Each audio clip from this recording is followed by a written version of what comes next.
감사합니다. 감사합니다. 오늘 우리에게 주시는 우리 하나님의 말씀 같이 보도록 하겠습니다. 오늘 우리에게 주시는 하나님의 말씀은 마가복음 14장 22절에서 24절 세 절의 말씀을 우리 같이 보도록 하겠습니다.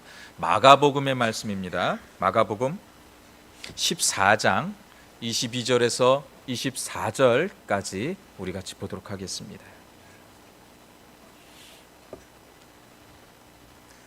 우리 같이 크게 같이 봉독했으면 좋겠습니다.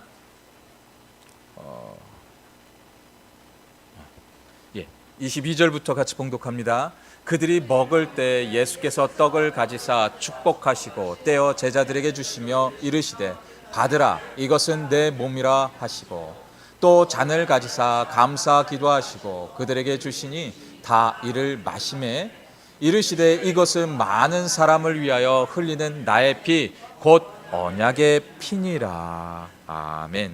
아멘. 만약 우리의 인생의 마지막 일주일을 우리가 살아가고 있다면 우리 성도님들이 생각하실 때 그 일주일, 그 한 주간을 어떻게 살아가겠다고 생각하고 계십니까? 오늘은 우리가 잘 아는 대로 종려 주일을 우리가 지키고 있습니다. 예수님께서 죽으시기 한 주 전 예수님께서 이 땅에서 인간의 몸을 가지고 보내는 마지막 주간이 우리가 보내고 있는 이 고난의 주간입니다. 2000년 전에 살았던 그 시대 사람들은 왜 예수님께 그렇게 열광하면서 그 예수님을 찬양하고 그들은 예수님께 소리 질러서 예수의 이름을 부르고 있었을까요? 지금 우리는 이런 예수님이 또 왜 필요한 시대를 살아가고 있을까요? 왜 예수님께서 이 땅에 오셔서 죽어야만 했었는지 어떤 이들은 알지도 모르는 채 그냥 살아가고 있는 이들도 있는 것이고요. 어떤 이들은 전혀 모르는 채 그냥 교회에 나와서 신앙생활을 하는 자들도 분명히 있다라는 것입니다. 이 땅을 살아가는 모든 사람들은요, 갈망이라는 것을 품고 살아가고 있어요. 하지만 오직 이 갈망을 채워줄 분은 우리 예수 그리스도가 됨을 우리는 잊어서는 안 되는 것입니다. 2000년 전에 유다 땅의 많은 이들 역시도요, 인간적인 그 갈망으로 그 예수를 바라보고 있었어요. 그 욕구를 채워줄 왕이 바로 예수님이라는 그 사실을 이들은 각인하면서 내 욕구를 채워줄 그 예수를 바라보면서 그를 찬양하고 있었다라는 것입니다. 이제 예수님은요, 유월절이 되어서 수많은 사람들이 그 예루살렘으로 몰려들고 있었습니다. 그때 마침 예수님도 저들과 함께 자신의 마지막 사역의 길을 함께하기 위해서 예루살렘으로 오고 있었는데, 이 예수 그리스도도요, 어떻게 보면 육신의 몸은 유다 사람이기 때문에 그 명절을 지키기 위해 예루살렘으로 몰리고 있었다라는 것입니다. 이스라엘의 현재의 상황은요, 로마의 압제로 인해서 모두의 삶이 정말 힘들고 고단한 삶이었습니다. 그리고 로마의 압제로 억압으로 그들의 삶은 완전히 피폐해져 있는 그런 삶을 살아내고 있었습니다. 그래서 이들은 갈망했어요. 자신들의 삶을 회복해줄 그 왕을 이들은 강력한 군주를 원하고 있었다라는 것입니다. 그런데 그때 사람들은 예수가 오시고 있다라는 그 소식에 열광하고 있었어요. 그 예수는요, 죽은 사람도 살려냈습니다. 나사로야 일어나라 했더니 나사로가 걸어서 나왔다라는 거예요. 그리고 물고기 2마리와 떡 5덩어리로요, 무려 5,000명에 이르는 엄청난 군중들을 그 물고기 2마리와 떡 5덩어리로 먹이고도 12광주리가 남는 그런 놀라운 하나님의 역사를 이들은 보았다라는 거예요. 그리고 병자들이 예수님께 나와서 그 예수님의 손만 얹고 예수의 이름으로만 명령만 해도요, 그 병자들은 벌떡벌떡 일어났습니다. 그 병자들은 깨끗이 나음을 받았습니다. 그리고 귀신잔들이 있으면 예수의 이름으로 나가라고 명하시면 예수의 이름으로 그들은 나가는 그런 놀라운 역사도 이들은 다 보았습니다. 그리고 이들은 그것을 모두가 다 들었습니다. 그래서 그 예수를 우리의 왕으로 강력한 군주로 세우게 되면 그 로마의 압제에서 우리는 해방될 수 있을 것이다 라는 굳은 신념으로 지금 이 예수의 이름을 부르고 있었다라는 거예요. 이제 그런 예수를 우리의 왕으로 삼게 되면 우리는 병에서 자유로울 수 있는 것이고, 그리고 우리는 더 이상 그 로마의 압제에서 굶주리지 않아도 된다라는 그 굳은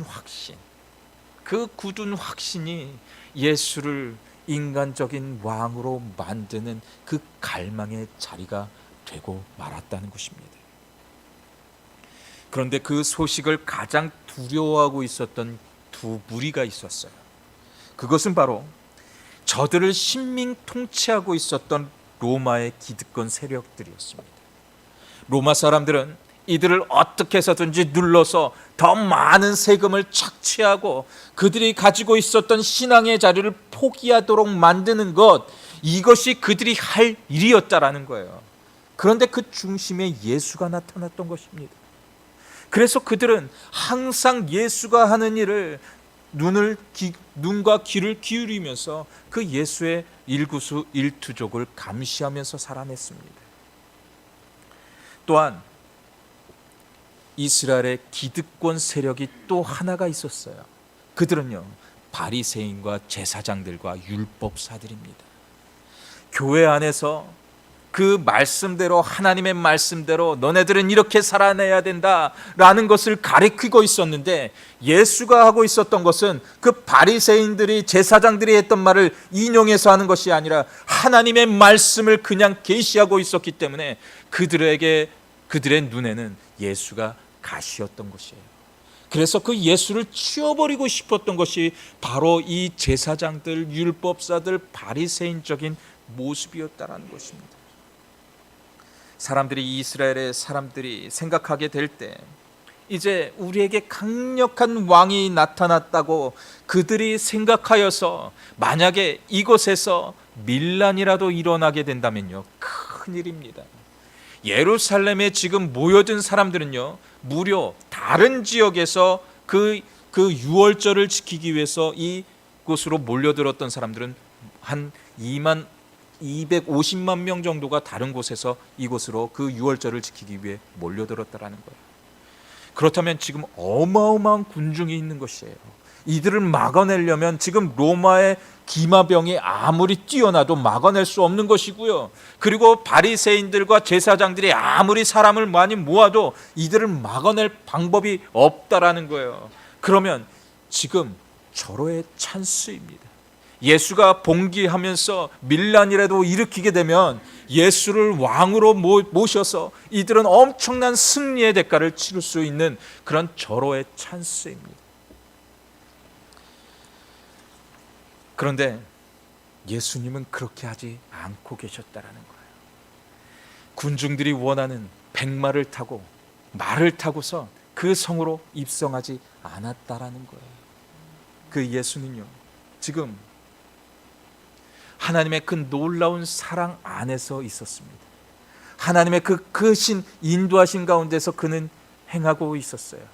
그래서 그는 승리의 상징인 말을 타고서 예루살렘으로 들어가고 계셨던 것이 아니라 아주 보잘것없는, 별로 사람들에게 그렇게 쓰임받지 못하는 나귀, 그 가운데서도 어린 나귀를 타고서 가장 겸손한 모습으로 이스라엘의 예루살렘으로 들어오고 계셨다라는 것입니다. 만약 예수님께서 승리의 상징이었던 아주 희고 아주 정통한 그 품종이 좋은 그 백마를 타고선 위풍당당하게 예수님께서 그곳으로 들어오고 계셨다면요, 아마 로마의 기마병들은 예수를 가만두지 않았을 것입니다. 하지만 그 예수는요, 아주 어린 나귀를 타고 아주 겸손한 모습으로 그 예루살렘으로 들어가셨다라는 거예요. 전쟁에서 승리한 장군은요, 개선 장군이 되어서 그 예루살렘으로, 그 성벽으로 다시 들어가게 될 때, 만약에 한번 상상이나 해보십시오. 어린 나귀를 타고선 그 개선 장군이 그곳으로 들어가고 있다면 그 사람을 보면서 열광하는 사람들이 아마도 마음이 이거 뭐지? 하는 그런 마음을 분명히 지녔을 거예요. 하지만 예수님은 그렇게 하지 않으시고 예수님은 어린 나귀를 타고서 그곳으로 들어가고 계셨다라는 거예요. 예수님의 순례의 길에 예수님은 나귀를 타고 예루살렘으로 들어가셨다라는 것입니다. 그리고 사람들은 예수를 향하여 이렇게 외치고 있어요. 다윗의 자손이요. 우리 같이 본문은 또 마태복음 21장 9절의 말씀을 한번 같이 보도록 하겠습니다. 마태복음 21장 9절의 말씀입니다. 앞에서 가고 뒤에서 따르는 무리가 소리 높여 이르되 호산나 다윗의 자손이여 찬송하리로다. 주의 이름으로 오시는 이여 가장 높은 곳에서 호산나 하더라. 아멘 아멘. 그런데 우리는 여기서 군중들이 열광하는 모습이 과연 어디서 오는 그 모습이었는지 우리는 알아야 한다라는 거예요. 정말로 예수를 하나님의 아들로 인정하면서 자신들을 구원할 메시아로 알고 이들이 그렇게 예수의 이름을 호산나 호산나 다윗의 자손이여 라고 그렇게 하고 있었던 것입니까? 아닙니다. 이들은요 로마의 압제에서 자신들을 구원할 그저 강력한 군주를 원해서 예수의 이름을 그렇게 부르고 외쳤다라는 거예요.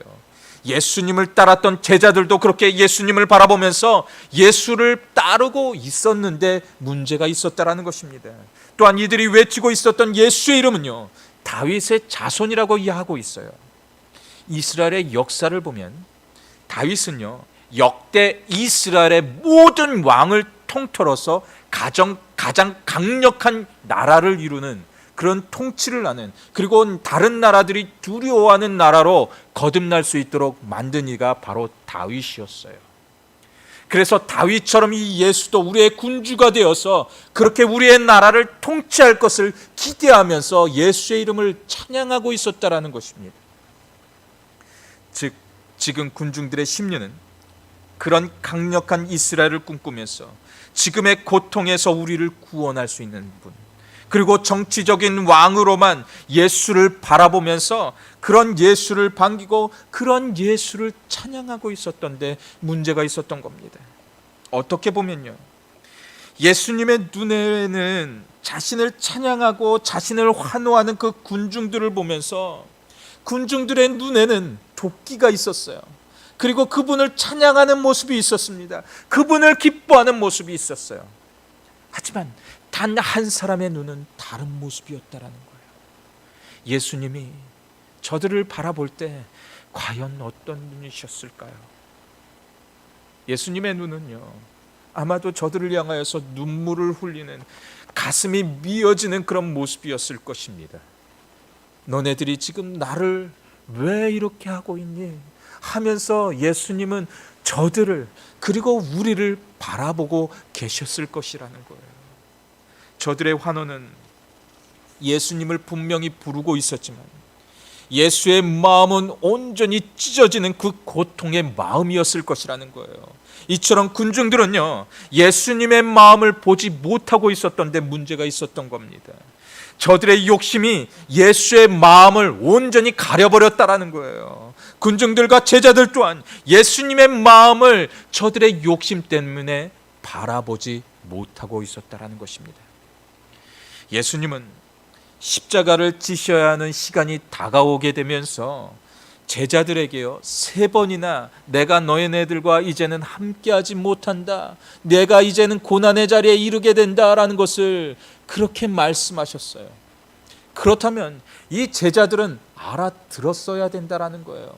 그런데 그것을 이 제자들은 끝까지 알아듣지 못하고 지금 이 군중들이 환호하는 것처럼 이 제자들도 그렇게 의시되면서 내가 이 나라에서 높은 지위에 임하게 될 거야, 내가 예수와 함께 그렇게 그런 나라를 이룩할 거야 하면서 이 예루살렘으로 걸어가고 있었다는 것입니다. 그 이유가 과연 무엇이라고 생각이 되어지십니까? 그것은 바로 우리의 욕심에서 시작된다라는 것이에요. 우리의 욕심 때문에 예수님의 마음을 끝까지 보지 못하고 있었다라는 것입니다. 오늘을 살아내면서 우리는 어떻게 살고 계시기를 원하고 계십니까? 예수의 마음으로 오늘을 우리는 살아내야 해요. 예수의 그 마음이 우리 안에 들어올 수 있도록 우리는 그렇게 간절하게 그 예수의 마음을 바라보면서 오늘을 살아내야 된다라는 거예요.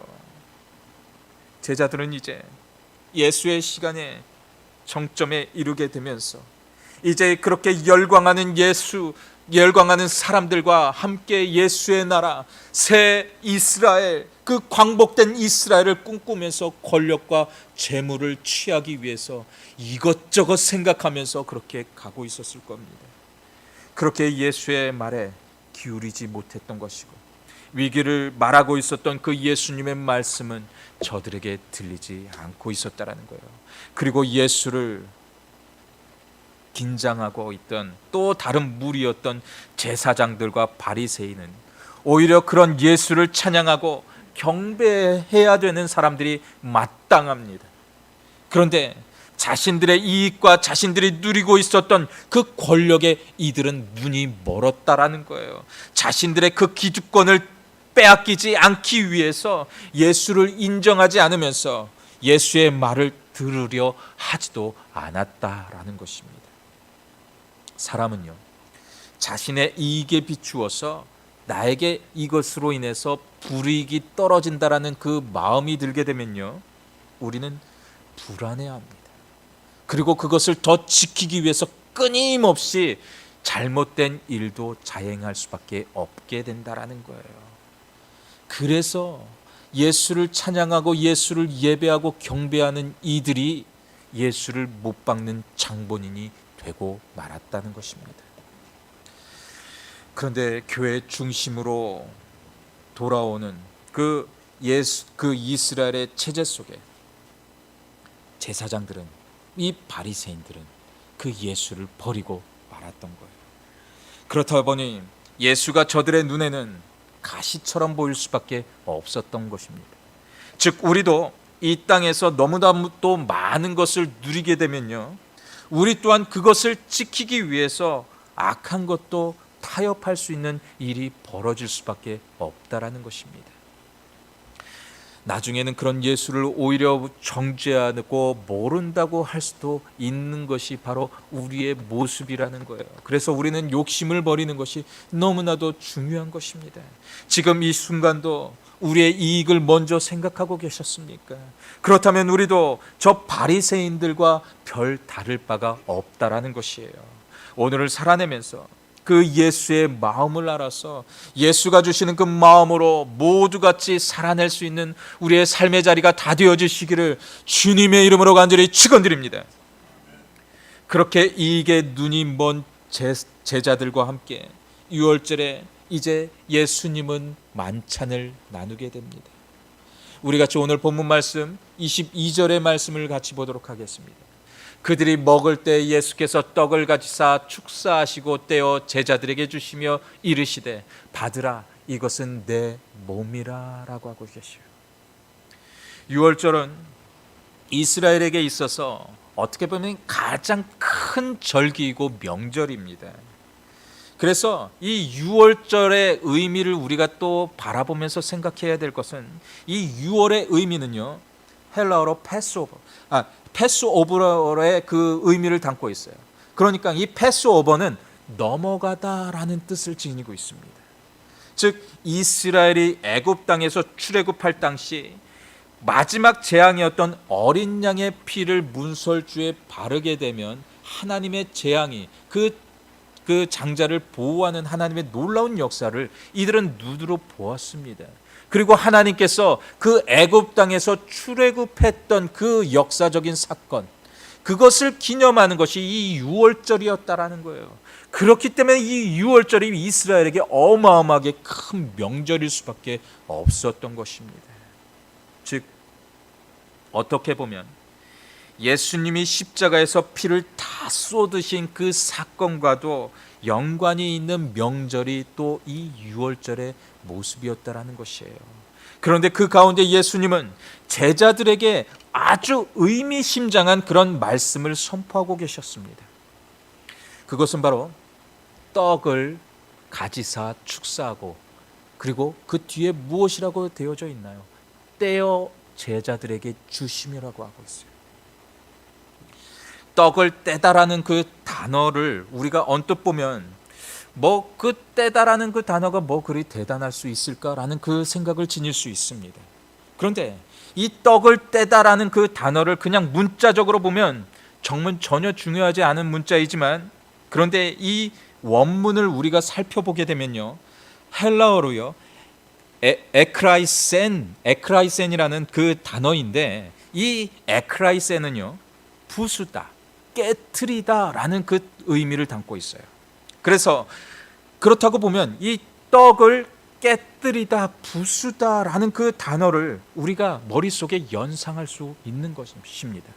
그렇다면 지금 예수님께서 하고 계셨던 그 행위, 그때 떡을 떼어 제자들에게 주시며라고 하고 있었던 그 의미를 한번 생각해 보면 어떤 의미가 떠오르십니까? 십자가상에서 그 찢기신 예수의 몸, 그것이 떠오르는 그 연상이 우리의 머릿속에 든다라는 거예요. 그래서 예수님은 앞으로 있을 그 십자가의 사건을 그 안에 이야기하고 있었다라는 것입니다. 찢겨진 자신의 몸, 그 몸을 제자들과 함께 나누고 있었다라는 거예요. 그리고 조금 후에 잔을 가지사 감사 기도를 하고 그들에게 주셨다라고 하고 있어요. 우리 같이 또 23절과 24절을 보겠습니다. 또 잔을 가지사 감사 기도하시고 그들에게 주시니 다 이를 마시매 이르시되 이것은 많은 사람을 위하여 흘리는 나의 피 곧 언약의 피니라. 제자들은 이 예수님께서 하고 계셨던 그 말씀을 알아들을 수 없었어요. 그냥 이들은 예수님과 마지막 식사를 나누는 그 자리가 그냥 기뻤을 거예요. 예루살렘에 왔으니까 그분을 그냥 왕으로 만들면 되고 나는 그분과 이제 만찬을 계속해서 누리면 될 것이다 라는 것을 기대하면서 그렇게 예수님이 하는 말씀을 듣고 있었을 것입니다. 그런데 이 성찬을 가리켜서 헬라어로 보면 유카리스라는 그 단어라고 되어져 있습니다. 그런데 이 유카리스는 감사를 드리다라는 그 의미를 담고 있어요. 그래서 예수님께서 성찬을 나누면서 그들에게 감사 기도를 드리고 있었다라고 그렇게 이야기하고 있어요. 그런데 우리가 여기서 발견해야 되는 것이 한 가지가 있습니다. 그것은 예수님께서 제자들에게 잔을 주실 때 먼저 마시라고 하고 있었던 것이 아니라는 거예요. 그들에게 잔을 주시니라고 하고 있어요. 잔을 먼저 나누었다라는 것입니다. 잔을 주셨다는 그 의미는요, 예수님의 그 의도적인 그 의미가 그 안에 담겨져 있는 겁니다. 이전에 야고보와 요한이 예수님께 벼슬을 청탁하는 내용을 알고 계십니까? 저들은 예수님께 이렇게 이야기하고 있었어요. 예수님의 그 나라, 앞으로 있을 그 나라에서 하나는 내 우편에, 예수님의 우편에, 하나는 예수님의 좌편에 앉게 하소서 하는 벼슬 청탁하는 이 야고보와 요한의 모습이 있었습니다. 그런데 저들을 향하여서 예수님께서 말씀하십니다. 이것은 내가 할 일이 아니야. 하늘에 계신 하나님께서 할 일이야 라고 하시면서 이들에게 이렇게 말씀합니다. 마태복음 20장 22절의 말씀입니다. 예수께서 대답하여 이르시되 너희는 너희가 구하는 것을 알지 못하는도다. 내가 마시려는 자는 너희가 마실 수 있느냐? 그들이 말하되 할 수 있나이다. 그런데 이 잔이 의미하는 것이 과연 어떤 것이라고 생각하고 계십니까? 그것은 예수님이 하셨던 희생, 사랑, 헌신, 그리고 예수의 십자가의 죽음, 이 모든 것을 그 안에 다 담고 있다라는 거예요. 그런데 제자들은 예수님의 그런 의미를 끝까지 알아듣지 못하고선 할 수 있습니다 라고 그렇게 자신 있게 이야기하고 있었다라는 거예요. 또한 예수님이 마지막 기도를 드렸던 겟세마네 기도의 모습에 있어서 그 예수님께서 어떤 기도를 드리고 계셨습니까?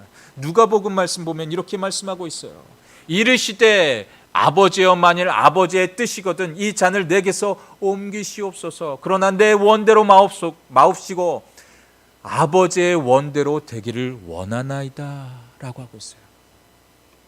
지금 이 말씀에 보면 이 잔을 이라고 하고 있어요. 하나님의 뜻을 바꿔달라고 하는 것이 아니라 이 잔을 내게서 옮기라고 그렇게 이야기하고 있어요. 그러나 나의 원대로 마시고 아버지의 원대로 해달라고 그렇게 구하고 있는 그 예수의 모습을 볼 수가 있습니다. 즉 예수님이 유월절에 만찬을 나누면서 했던 그 떡과 잔을 나누신 이 사건은요, 그저 제자들과 마지막으로 식사를 나누는 자리가 아니었다라는 거예요. 너희도 나의 고난에 함께 참여하자라는 그 의미가 그 예수의 고난에 담겨져 있었던 것이고, 마지막 만찬에 떡과 잔을 나누는 그 자리에 있었다라는 것입니다. 너희가 이 잔을 받은 것은 나의 고난에 참여해야 된다라는 거예요.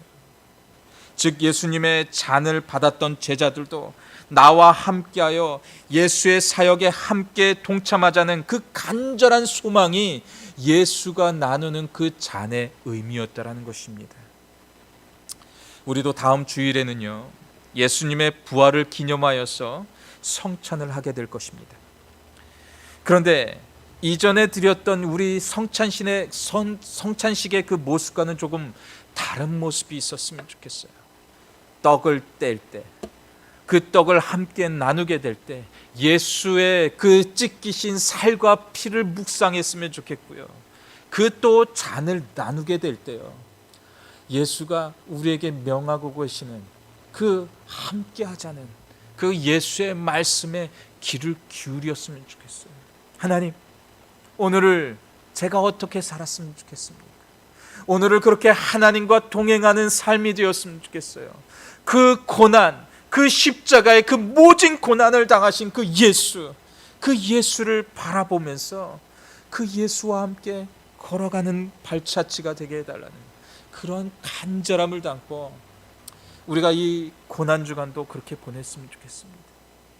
이제 내일부터 행해지는 우리 특별 새벽 예배도 많은 우리 성도님들이 나오셔서 같이 그 고난에 동참했으면 좋겠어요. 제가 주님과 함께 하겠습니다. 그리고 하루하루 살아내면서 그 고난을 생각하고 예수님의 그 사역을 생각하면서 이제 우리도 그 사역을 감당하기 원합니다.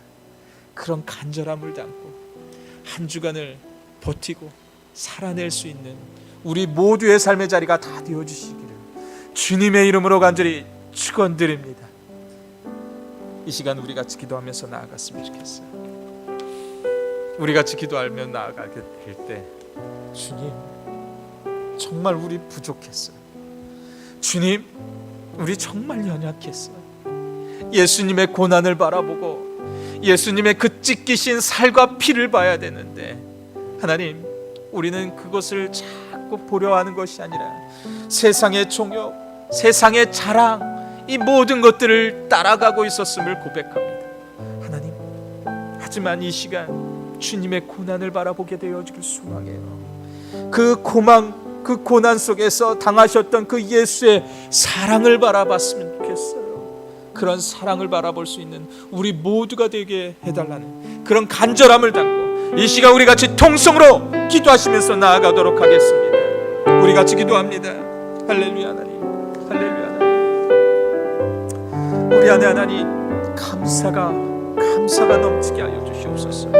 주님의 은혜만 바라보게 하여 주시옵소서. 주님의 그 크신 사랑을 바라보면서 나아갈 수 있는 그런 우리의 심령이 되게 하여 주시옵소서.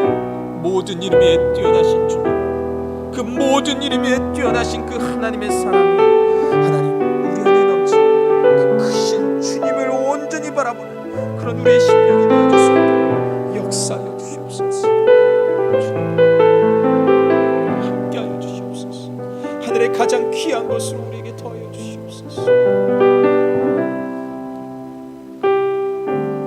이 세상 가장 아름다운 순종의 눈, 우리 같이 고백하는 마음으로 찬양하면서 나아가도록 하겠습니다.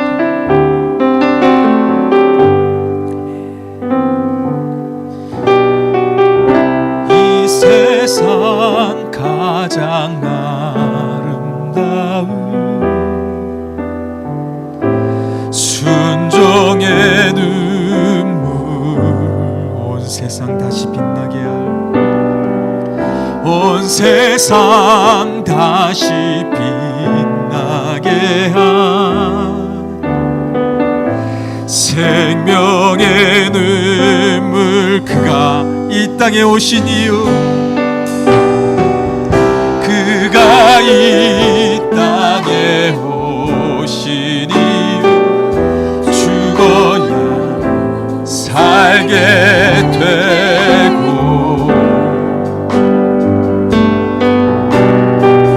저야만 승리하리. 널 안고 영원한 신비 지으신 그대로 회복시키 우리의 창조주 그리스도 십자가의 길로 아버지 뜻 이루셨네. 그가 이 땅에 오신 이유, 이제 우리에게 맡겨진 그 소망, 그 사랑, 그 생명, 아름답고 눈부신 십자가의 길, 우리가 이 땅에 살아갈 이유, 이 세상 가장 아름다운, 이 세상 가장 아름다운 순종의 눈물, 온 세상 다시 빛나게 할 생명의 눈물. 그렇습니다 주님, 그가 이 땅에 오신 이유, 죽어야 살게 되고 저야만 승리하리. 널 안고 영원한 신비 지으신 그대로 회복시키 우리의 창조주 그리스도 십자가의 길로 아버지 뜻 이루셨네. 그가 이 땅에 오신 이유, 이제 우리에게 맡겨진 소망, 그 사랑, 그 생명, 아름답고 눈부신 십자가의 우리가 이 땅을 살아가 이 지으신 그대로 회복시키, 지으신 그대로 회복시키 우리의 창조주 그리스도 십자가의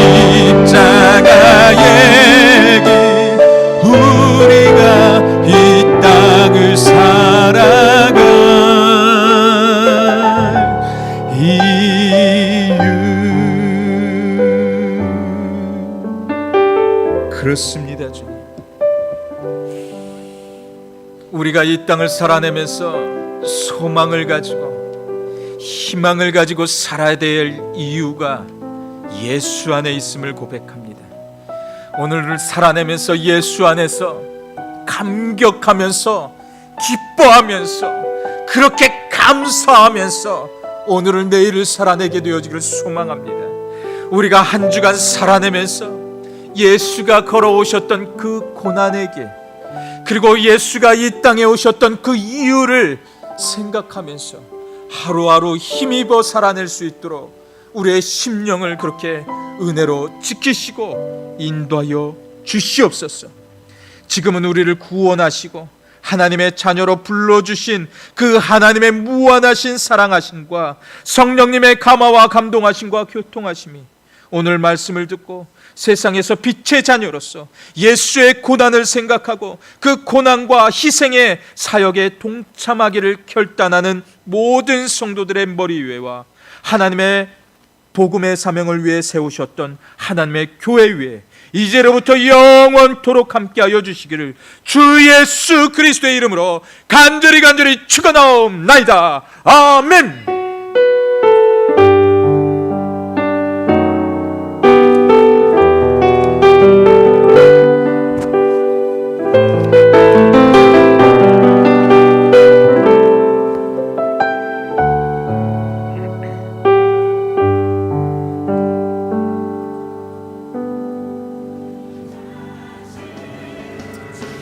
자리에 잠시 앉으시고요. 우리 총회, 임시총회 잠깐만